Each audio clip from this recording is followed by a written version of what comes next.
Comme vous le remarquez, on va traiter la troisième partie du chapitre, la droite dans le plan. C'est la partie la plus importante dans la mesure où vous allez utiliser ces résultats pendant les années prochaines, à savoir en première année et au baccalauréat. Donc, je vous prie d'être un peu plus attentif et de bien réviser cette partie. Alors, qu'est-ce qu'un vecteur directeur? Un vecteur directeur, on prend une droite D, et on prend deux points distincts qui sont différents sur cette droite. Alors tout vecteur U qui est collinéaire au vecteur AB s'appelle vecteur directeur. Bon, je vais vous montrer une animation par la suite. Pourquoi on l'appelle vecteur directeur? Tout vecteur V collinéaire à un vecteur directeur U est aussi un vecteur. Donc une droite peut avoir une infinité de vecteurs directeurs. Deuxièmement, on va voir qu'est-ce qu'une droite définie par un point et un vecteur directeur. Je prends soit un point du plan et un vecteur non nul. L'ensemble delta, c'est quoi l'ensemble delta? C'est l'ensemble des points M du plan qui vérifie AM égale TU. C'est-à-dire que AM et U sont collinéaires. Donc c'est quoi ça? Cet ensemble, ce n'est autre que la droite qui passe par le point A et qui est dirigé par le vecteur U. Représentation paramétrique d'une droite. Ça, c'est une notion très importante qu'on utilise cette année et les années à suivre. On suppose que le plan est rapporté à un repère, bien sûr, soit dès la droite qui passe par A et de vecteur directeur, et c'est comme ça qu'on note toujours les droites qui passent par A et de vecteur en général.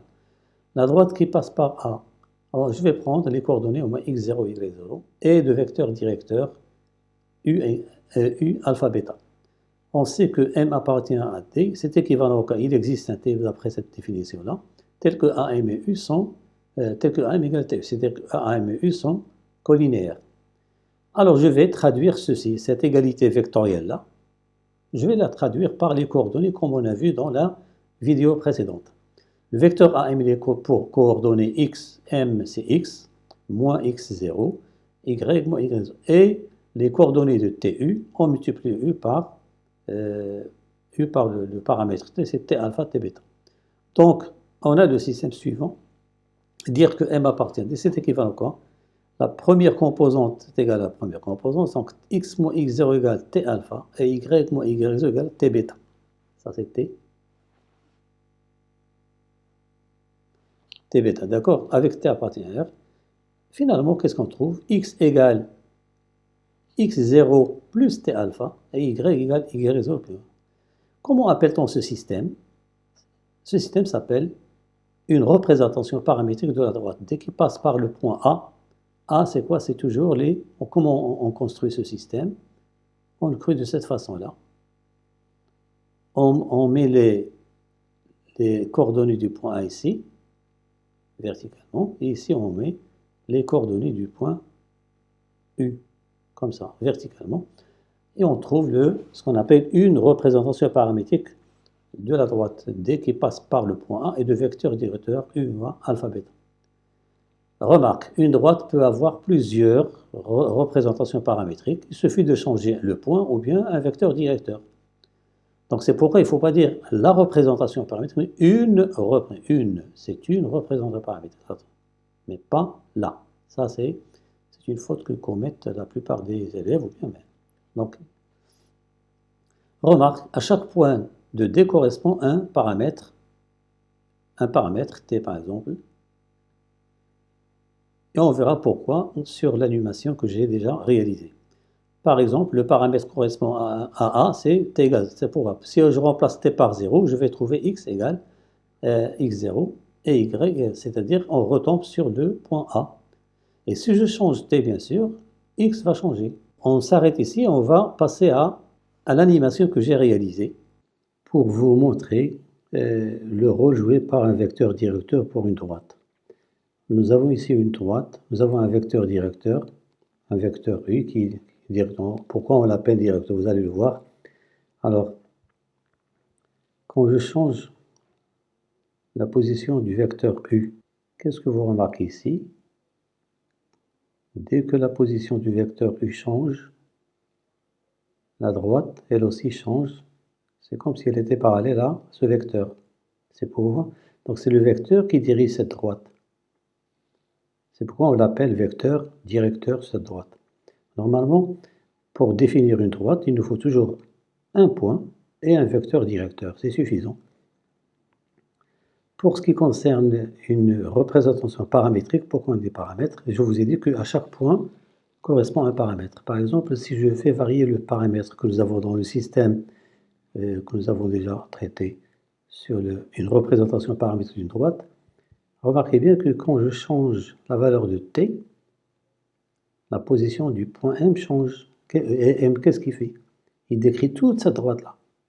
Donc on peut dire, on peut représenter une droite par le système qu'on a vu, c'est-à-dire par une représentation paramétrique. C'est le système dont on a parlé tout à l'heure. Conclusion, comment une droite peut être définie par la donnée d'un point par lequel elle passe et un vecteur directeur, ou bien par une représentation paramétrique.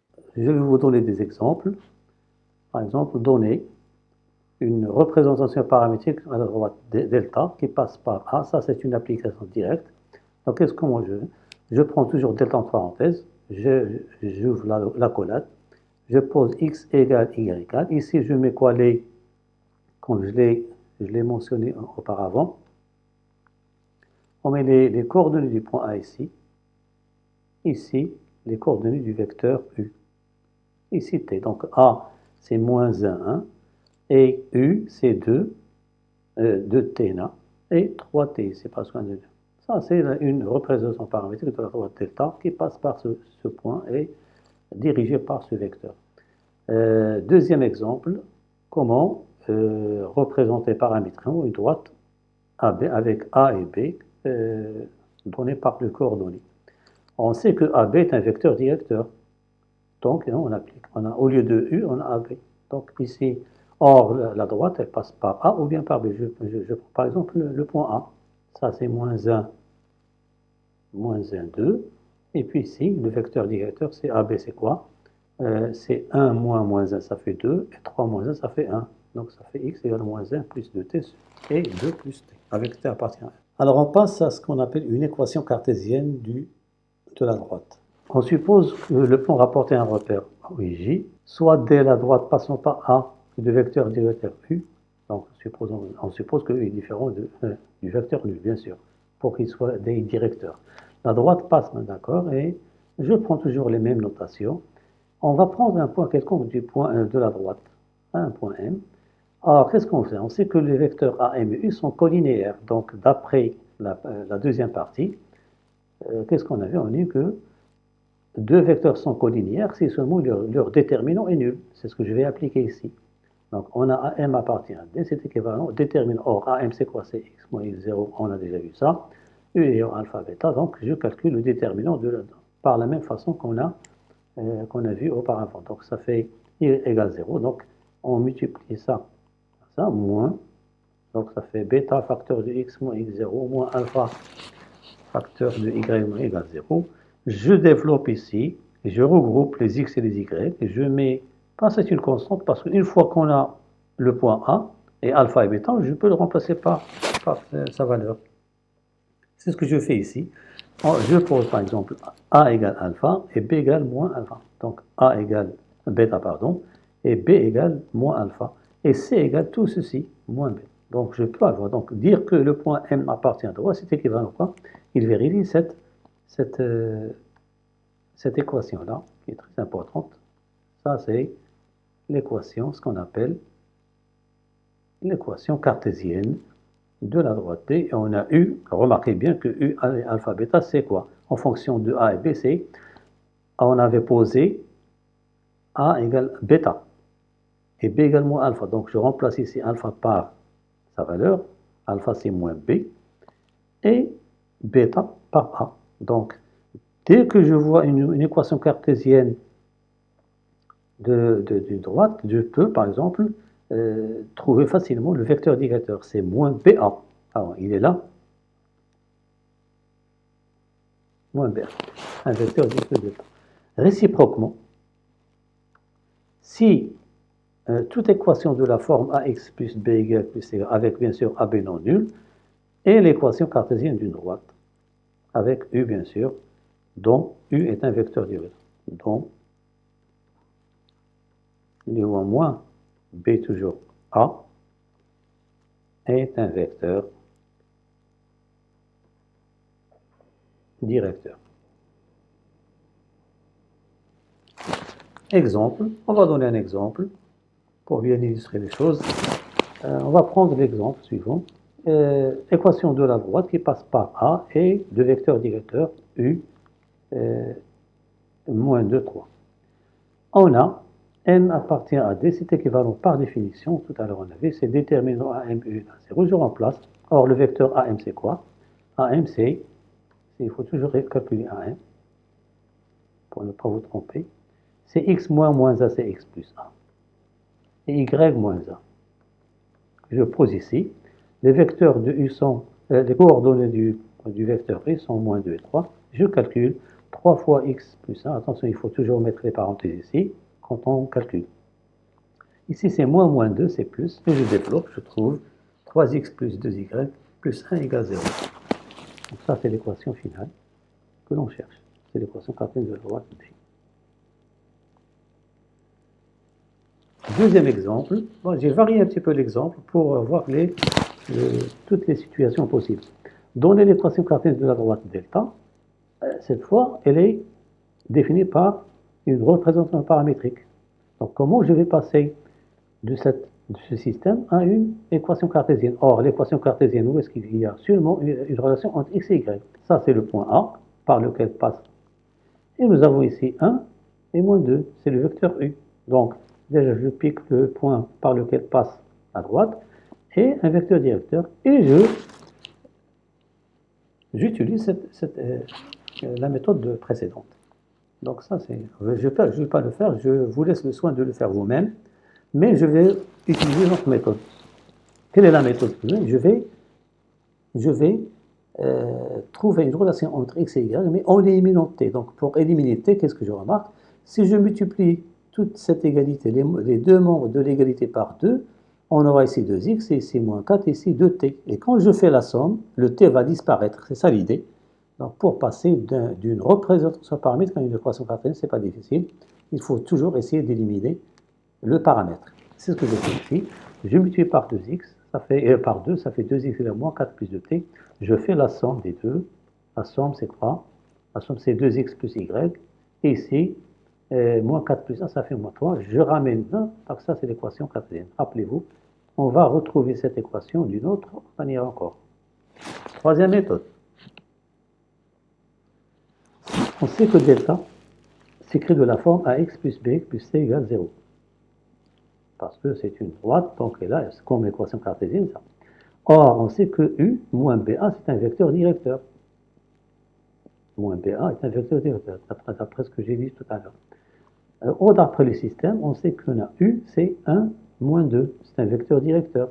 Donc, moins b vaut 1 et a vaut moins 2. C'est ce que j'ai fait ici. Donc, je tire ici quoi? A égale combien? A égale moins 2 et b égale moins 1. Je remplace ici A et B par leur valeur. Qu'est-ce qu'on aura? Moins 2x moins y plus c égale 0. Pour déterminer c, il suffit d'avoir un point qui appartient à cette droite. Or, pour trouver ce c, il suffit de remplacer x et y par les coordonnées d'un point qui appartient à delta. C'est le point A, par exemple, qui est moins 2, 1. Voilà. C'est moins 2, 1. Je remplace x et y, x par moins 2 égale 1. Et je trouve c égale combien? C égale moins 3. Ça fait 4 moins 1, ça fait 3. C égale moins 3. Donc, je retrouve moins 2x moins y. Je peux multiplier par moins et je vais trouver, par exemple, l'équation. Remarquez bien que c'est la même équation trouvée tout à l'heure, précédemment. Donc, vous avez 3 méthodes pour... Bon, si on vous donne, bien sûr, si on vous donne une représentation paramétrique. Sinon, vous procédez de cette façon ou bien de la première façon. Voilà, ça c'est pour l'équation cartésienne d'une droite. Cinquièmement, droite particulière. Bon, il y a des droites qui sont particulières, on les rencontre parfois, même dans les fonctions, par exemple, dans l'étude des fonctions en général. Donc il faut toujours maîtriser ces deux notions. Alors, l'équation cartésienne d'une droite qui est parallèle à l'axe des abscisses est toujours de la forme y égale une constante c. Ici, j'ai donné un exemple, c'est y égale 3,5 parce que nous avons ici 1, ici 3, 1,5, c'est 3,5. Ici, toute équation qui est parallèle à l'axe des ordonnées de la forme x égale c, une constante. Ici, je prends x égale moins 1, et ainsi de suite. L'équation d'une droite qui coupe les deux axes, ça c'est très important. Comment on trouve ça? On prend par exemple cette droite qui traverse l'axe des abscisses au point B d'abscisse A et d'ordonnée 0. Elle coupe l'axe des Y au point A d'abscisse 0 et d'ordonnée B. Alors, l'équation de cette droite est toujours la forme x sur A, parce que suppose que A et B sont différents de 0, sinon la droite ne couperait pas les deux axes. Alors, x sur A plus y sur B égale 1. L'équation cartésienne, par exemple, de la droite qui passe par les... Ça, c'est très rapide à trouver. 2, 0 et B, 0, moins 2. Il suffit d'appliquer ce résultat. X sur 2 plus y moins 2 égale 1. Et je multiplie tout par 2, ça fait x moins y égale 2. C'est équivalent. X moins y moins 2 égale 1. Vous remarquez que c'est une méthode rapide pour trouver l'équation du cartésien d'une droite qui coupe les deux axes. Bon, pour la prochaine vidéo, je vais la consacrer à l'équation réduite d'une droite et aux positions relatives de deux droites, avec bien sûr des animations. Voilà, merci pour votre attention et à la prochaine.